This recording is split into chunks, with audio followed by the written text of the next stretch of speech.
What's up, everybody? I'm Metal Nick. I'm Jeff Grindstoffer. And this is episode 2 of Vinyl Bang. And today we're talking about one of my favorite topics, Relapse Clear.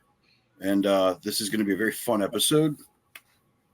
Yeah, Nick and I have decided that whenever we have special guests or whenever we have other people on this little podcast program that we're doing, we're going to ask about clear pressings from Relapse, about people's favorite pressings, if they have any, stories behind the clears.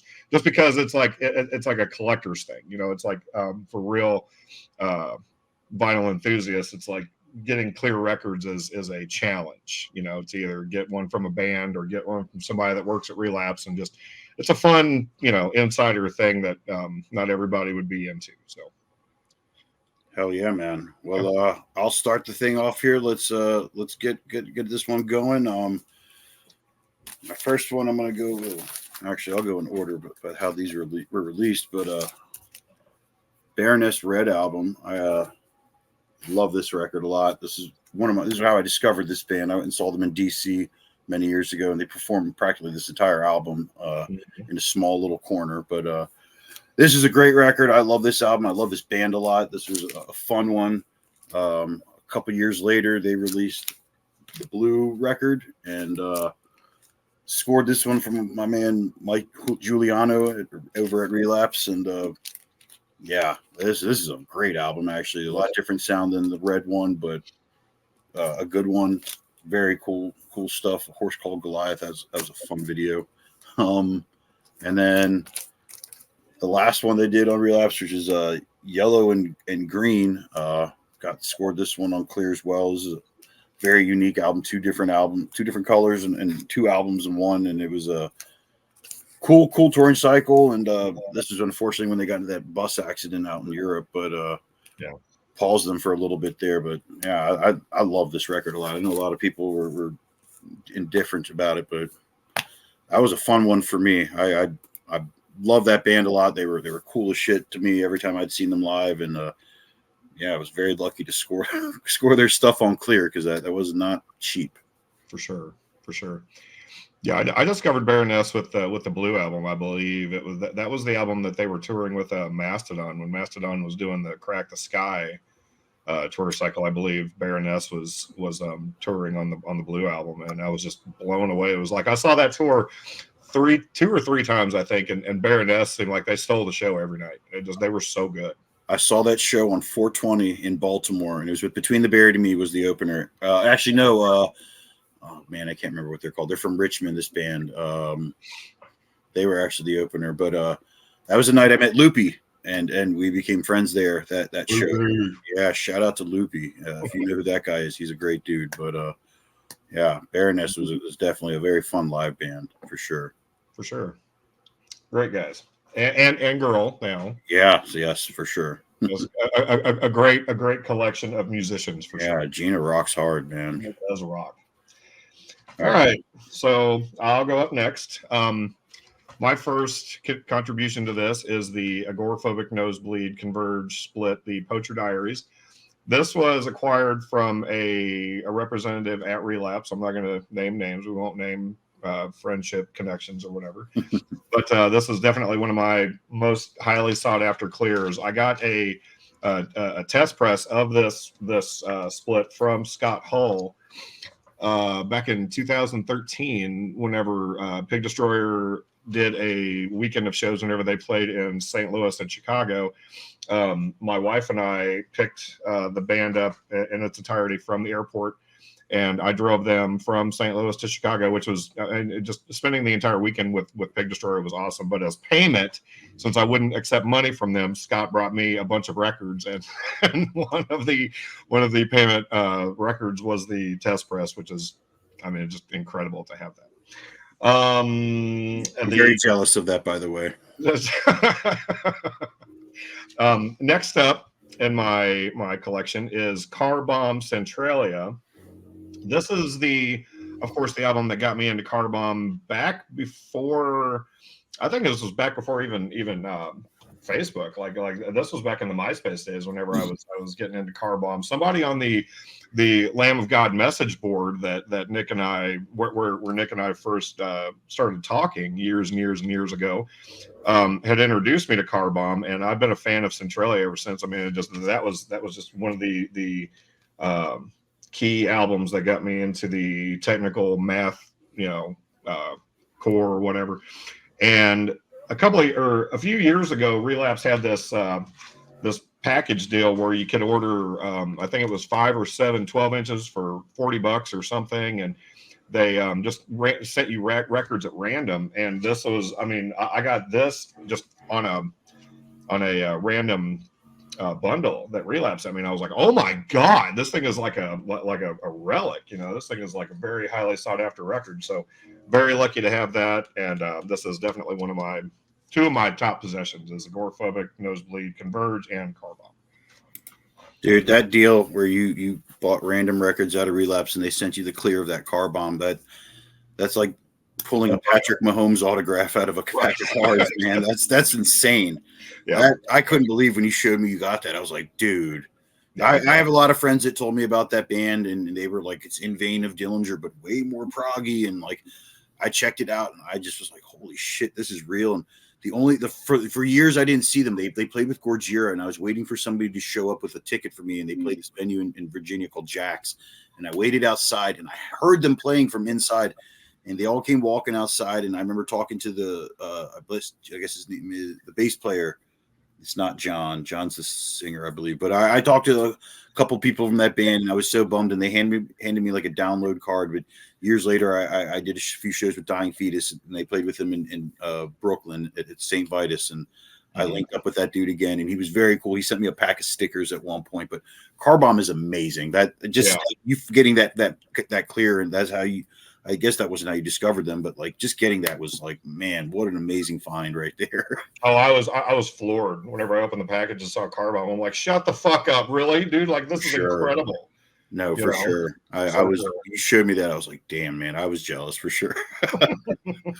All right, these next two I got are some pretty cool old school reissues by Relapse, but hey, I got them on clear. First is Death Leprosy, probably my favorite Death album actually, and yeah, I have the box set of this because they did box sets, and then they did like just single vinyl pressings, and then I scored this one because I know people at Relapse. And then the other one is the Human Box, which is it is 2 vinyl, but it's one of them's a bunch of demos and rehearsals and stuff like that, and some instrumentals. But I don't know if you can see like the cool quality of how this is, and maybe I'll open this up real quick and show you like. Yeah. Oh, that's really cool. Like I didn't notice the embossed. Yeah. Whatever it's called, but yeah, that's rad. Comes with a poster.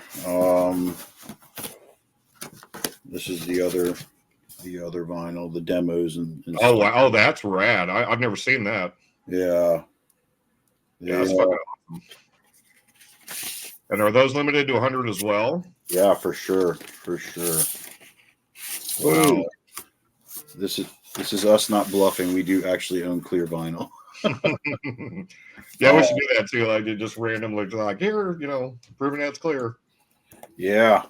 But this was a buddy of mine at Relapse. I hit him up and was just like, hey, those deaths, did they come in clear? And he was like, for sure. So I scored that. But yeah, that was, man, it wasn't cheap either. Those are cool records though, and I'm happy to have stuff like that in my collection. Death was definitely a very legendary death metal band, and to own a rare item like that, it's fun.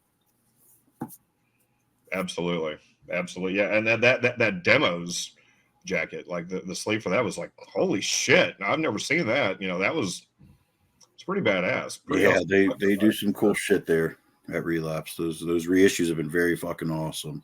Very cool. Right, what you got next? All right, up next for me is one of my all-time favorite bands. I'm going to do a 3-fer for these guys. Cephalic Carnage. The first here is Anomalies, which is, I mean, Cephalic never did a bad album, has never done a bad album in my eyes. And just this album is just, I mean, this is almost like a good wintertime album for me. And I don't know why. I don't know what it is about this. It just, I don't know. Wintertime is always a dark and kind of gloomy and, just melancholy. But this album for me is always just a very good winter album. And I'm stoked to have that on Clear. Very cool record. Absolutely. Next is Xenosapien. This is the first album to feature Nick on bass, and I believe Brian. This was Brian's first album with the band as well. I think he came after, because I'm pretty sure Zach was on this one. Zach? Yeah, because I saw them in Baltimore, and Zach was still with them, and they were at that first Summer Slaughter, at least. Fair enough. My apologies, Zach. Yeah, my apologies. Shame. And the last Cephalic is the latest album from Cephalic Carnage, which was released in 2010, 14 years ago. Guys, come on, it's time to put out some new material. But this is such a fun record. I mean, Travis Ryan from Cattle makes an appearance on this, and he's also on Anomalies. He does scientific remote viewing with the band. But this is, I mean, it still holds up, even though it's the last album that they did, 10 years ago. I mean, they're still, this band is still like headlining festivals and everything, just based off the strength of this, Clear. Ooh, very nice. Misled by Certainty, but it just, yeah.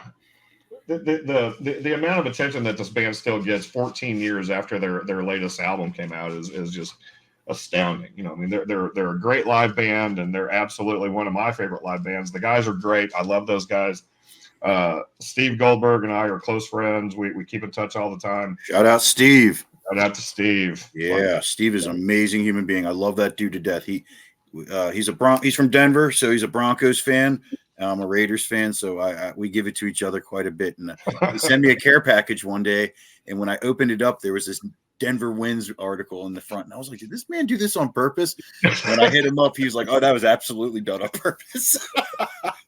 He's a cool dude, though. I have to stress, I love everybody. Even Zach was very cool to me. Leonard and I always talk hockey whenever I see them, but Nick is one of the funnest human beings alive. Like I saw them, when they were touring with. They were still touring Anomalies, and I saw them in Baltimore with The Life Once Lost. And I had always heard them, and I'd known a couple songs, but like, man, just seeing them live blew me away, and it made me an instant fan. And I remember going on the Lamb of God message board the next day and talking a lot with you and be like, dude, what am I missing? Like, right. I people would play them for me, and I guess it went over my head. So you were like, this album, these were all these songs came from. And like, I remember going out and buying everything and just being like, holy shit, like, yeah, an amazing band, way underrated, and yeah, it's a shame they don't tour as much as they used to. But I appreciate seeing them on festivals and stuff like that, because it does raise their value. I feel like, because they're a cool band. I'm also kind of confused as why you did not put Lucid Interval in there, buddy. Oh, Lucid Interval is hanging up on the wall. Should I have grabbed mine out of my collection? That's a great album too. Don't shout out to that record. That's right there. Probably my favorite one by them. But like, goddamn, like that is one sick fucking record. Like yes, it is. I can go for days about how great that record is. But all right. So moving on here, I got some neat ones to share with us. I'll start off with this one came first. So. The Dillinger Escape Plan. Oh, that's sick. A couple years ago, when I discovered a friend, the person that I was always buying stuff from off of Discogs from Relapse, I reached out to him, and he's like, I'm a manager at Relapse. And I was like, hey, and I gave him a list, and he was very honest about like, oh, that's long gone, or, I'll see what I can do. But I asked about Dillinger, and he was like, I do have some Dillinger actually. And I made the mistake in opening my mouth on this Dillinger group, but I think he might have sold out of what he had left, because a lot of people hit this guy up afterwards. And but the more the merrier. Like this album just sitting on shelves, I feel like it should be in people's collection. This is a very cool record. This was the first one they did with Greg, and many more to come after this, and it was cool, very cool transition from what Calculating Infinity and Irony is a Dead Scene. But I love this album a lot, and I remember seeing their CD release show at the Auto Bar when that album came out. It was fun as hell with Darkest Hour, I believe. They were on Ozfest, so they played the second show. Mm-hmm. Next one I got is Ironworks, the follow up to Miss Machine. This was a great record. It's probably my favorite Dillinger album. There's some cool stuff on here. 82588, which is Injustice for All. This is just a full on great record. Horse Hunter with Brent from Mastodon. Like, there's some classics on this album. I know people love like everything from Fix Your Face to Lurch. There's just Black Bubblegum. Yeah. I'm like reading down the track list, and there's some cool shit on this one for sure. Party Smasher, Dead is History. Mouth of Ghosts, great way to close the record. But Dillinger's a fun band. They're coming back this summer and reuniting to do Calculating Infinity, which is also a Relapse album, which was never put out on clear. They originally came out on picture disc, and then eventually they did repress it a couple times or reissue it, but I don't think they do clears for represses like that. So all good, but yeah, Dillinger is a great fucking band, man. Happy to have those in my collection. For sure. Yeah, my wife and I were traveling out to New York for those Calculating shows, and we are excited. Very cool, man. I'm sad I missed out on that. I don't think I'm going to be able to make it, but looks cool. Yeah, it's gonna be fun. It's gonna be a fun show for sure. Them and Car Bomb too. Like, it's just ridiculous. Car Bomb and Dillinger. Yeah, fun show. All right.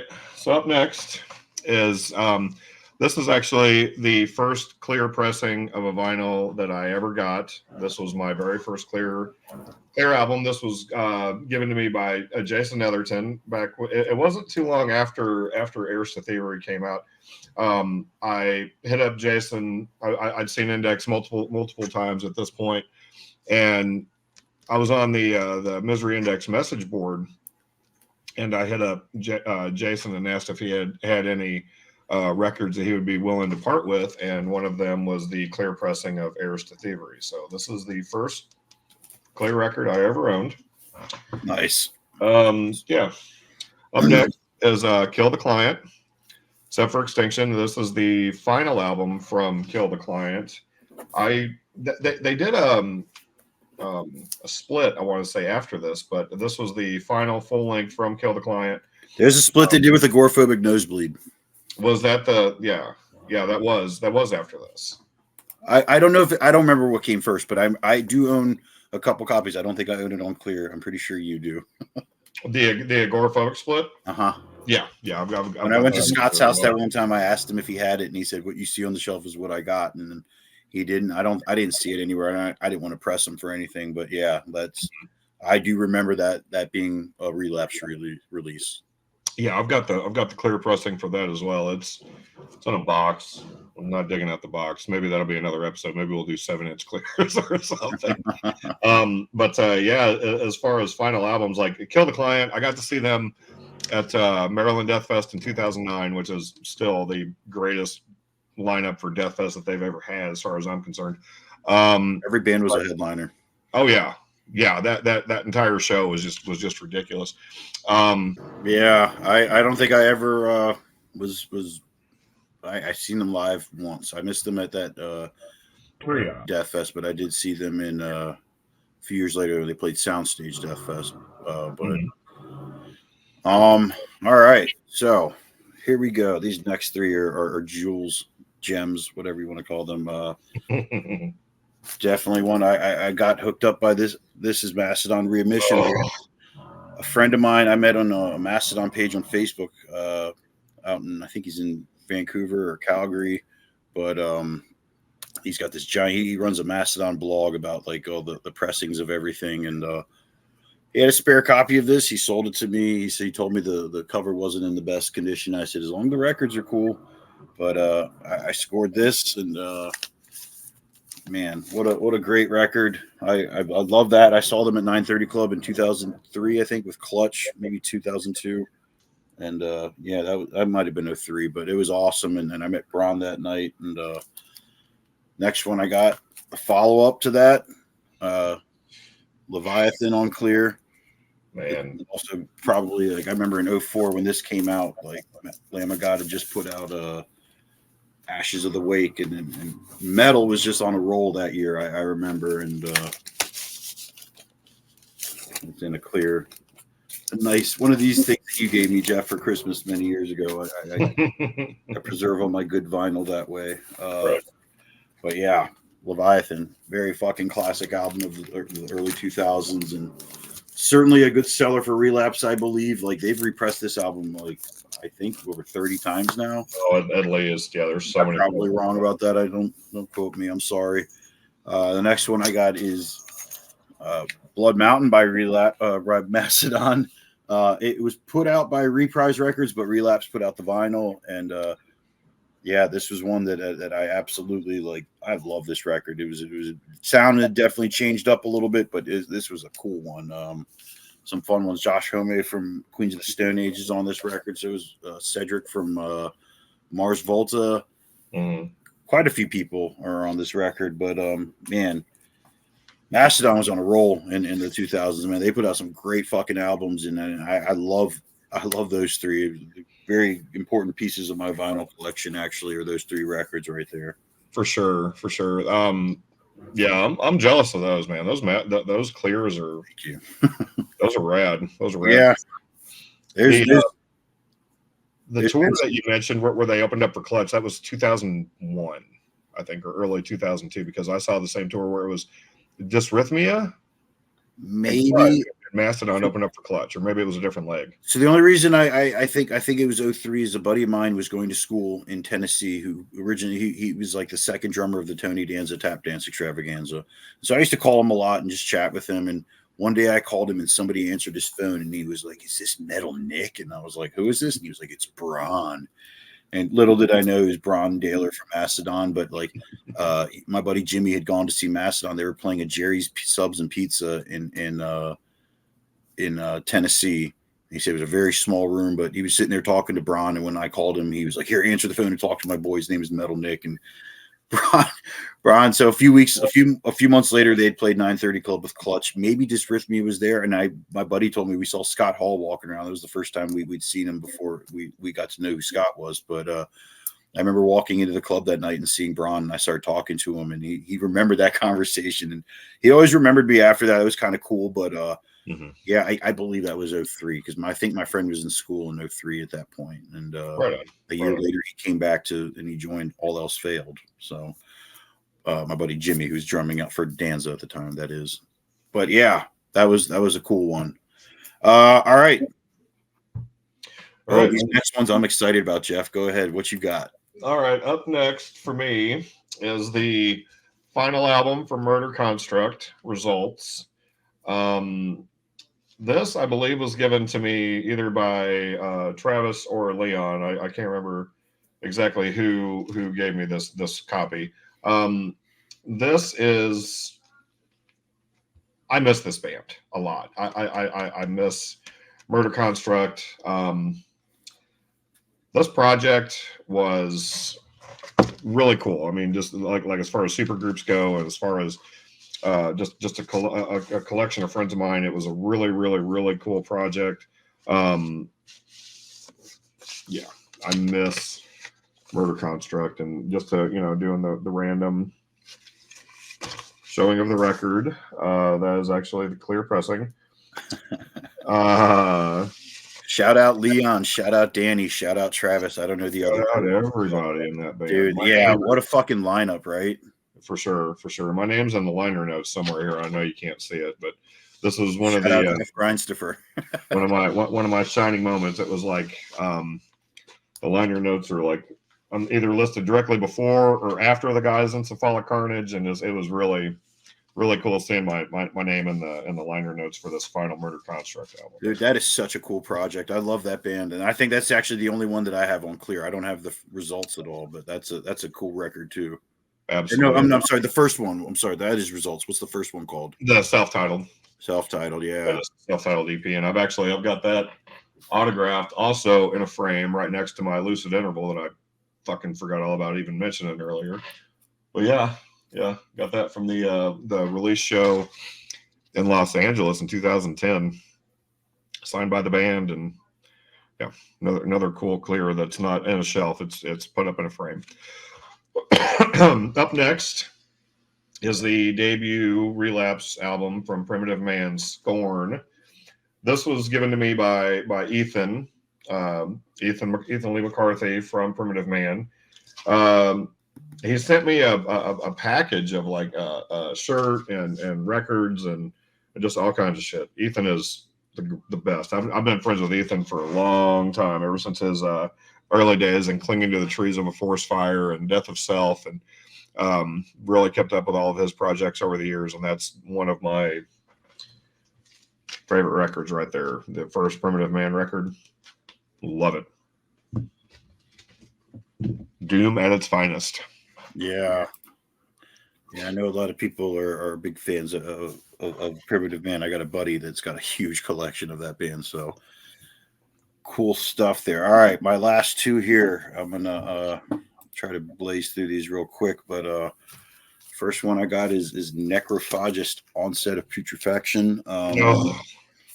This was a very cool album to me. I saw them years ago at Death Fest when they put out their follow up to this, and man, this band just they're incredible. I mean, like I feel like after this, every band on Earth started shredding and doing all the techie prog death metal stuff that this band was doing. But like I love this record a lot. There's some really cool jams on this one. Let's see, where is it? Advanced Corpse Tumor is probably one of my favorites, but this is a cool record. When they used to come to America and tour, they would stay at this buddy of mine's house the next town over, and I barbecued for this band a few times. They used to let us come down and watch them rehearse and shit before they hit the road. But oh shit, yeah, unfortunately, I don't think they're going to do anything again anytime soon. But I loved that band a lot. They were fun as hell. And then my last one is Epitaph by Necrophagist. The follow-up and only other record they did, and yeah, man, I was very happy with to grab this one because many years ago I had both of these records in my collection, and something happened where I needed to pay some bills and I had to part ways with them. So yeah, I was very, very lucky to snag another copy of this and Onset. But yeah, man, this is definitely a gem in my collection because like I said, with these Relapse clears, they're very important to me, and they're not cheap like the normal pressings of most of these records. So like, yeah, just to have it back in my collection meant a lot to me because this band, just seeing them live, knowing them personally, and just God, the music alone, like I said, I felt like Meshuggah, they were very influential. I think a lot of people started playing their style after they burst into the scene back in like, what was it, like 05, 07, 04 is when this record came out. But I feel like after that, there was nothing but bands that shred. Am I wrong? Like no, absolutely. And Necrophagist set the bar high. I mean, they were like, creme de la creme of technical death metal, and I miss Necrophagist. I saw them a couple of times. I filmed them at least once. Yeah, but yeah, I got to see them with Fetus, I want to say, and saw them with Origin. Oh yeah, and Index, Fetus and Cannibal Corpse. I saw them with, and Unmerciful. It might have been Unmerciful too. I don't remember the two times I saw them. They were both in St. Louis, but I don't remember the two tours I saw them on. But yeah, phenomenal band. And knew we really should have gone over these because you have some killer fucking records. I should have like doubled up just so I could keep up with the I think about Adam Jarvis when I did this episode and how much of a flex fest this was going to be between right. Because I know what you're about to end with. And I'm sitting back here like I don't have like a quarter of what this man's about to show everybody. So why don't you go ahead and show off what you got here? Because your clear escape plans and Necrophagist. To be fair, we didn't even do our legit full collection, and I know I have more than you, but like Jesus Christ, Jeff, what you're about to show everybody, I'm pretty envious of. So go ahead. Well, I've been working out, so I don't know if you want me to flex the gun or what. Anyway, so my next two, I'm going to close out the episode with the Almighty Pig Destroyer. The reason why we started even doing this project was because of J.R. Hayes of Pig Destroyer. So I just felt it was a good Shout out to JR. Again, shout out to JR. Love that guy. Yeah.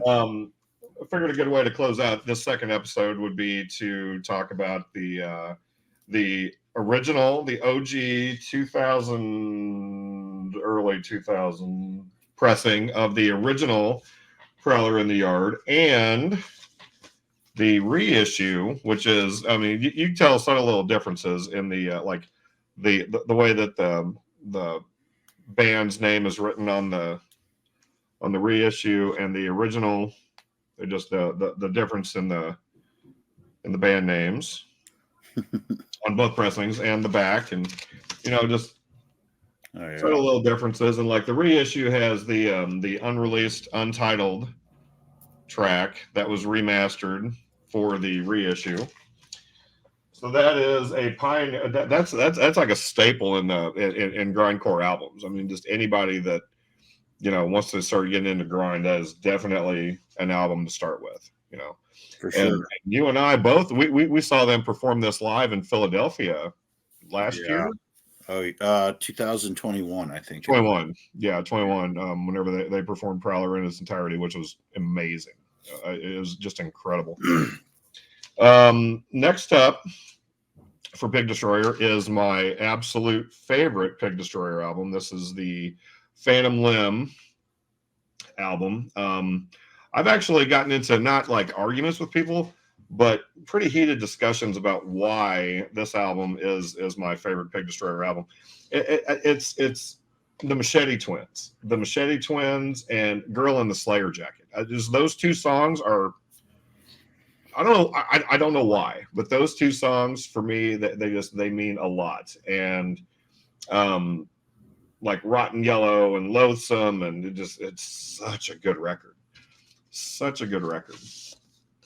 I constantly want to think about asking JR who the Girl in the Slayer Jacket's about, because I feel like it's about somebody in our scene that goes to shows or something. But sure. That's there's a song on that record called Alexandria, which is a city in Virginia, which is opposite side of the Beltway from where I'm at. But these all have meanings to him some way or another. Oh, absolutely. But yeah, that would be cool. Fun record. That's the first one with Blake. That was a really cool one for me. I was yes. The first one with Blake. That was awesome that he was on that. Yeah, absolutely. Love Blake. Love that guy. Blake. And to close out the episode, this is one of the less talked about projects from Pig Destroyer. This is the Mass and Volume EP that I believe these two songs were recorded during the recording sessions for Terrifier, if I'm not wrong. And I'm sure I am. I'm sure I'm absolutely wrong.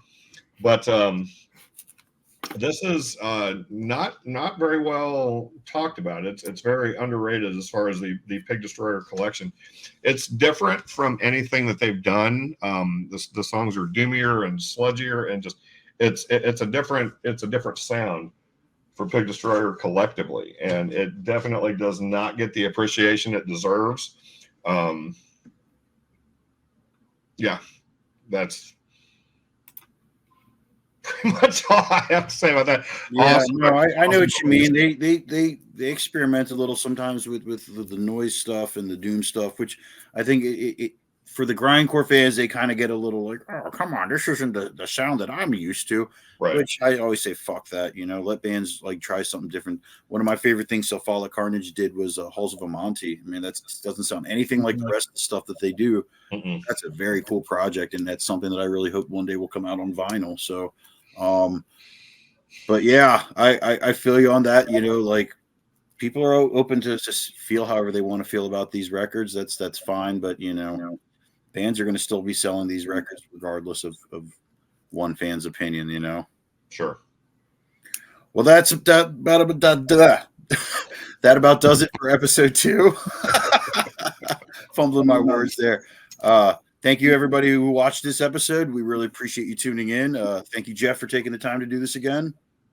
No, absolutely. Absolutely. This is fun. I just like, so we're going to have to go over notes next time before you start showing me up and making me look bad with all your fucking necrophagus and mastodon computer records.